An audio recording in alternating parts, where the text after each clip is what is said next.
Мынакей Коткорлук Питердеги бир туугандар. Султан аке. Биякта бүгүн отуруш, Коткор фонд чогулуш. Мынакей Эрдетке жакында.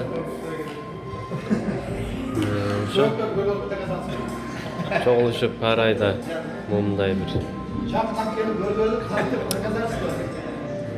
15 адам болот. Жок дегенде. Жарым эшикте деп кой. Азыр. Жарым биринчи этажда. Кафе жакшы экен.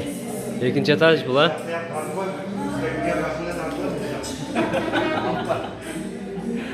Ошо жакшы манайыңар бешпи?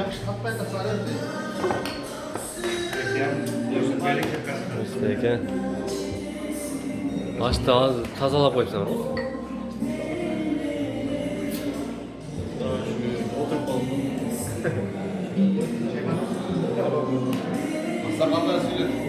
Коткор фондунун отурушу экен.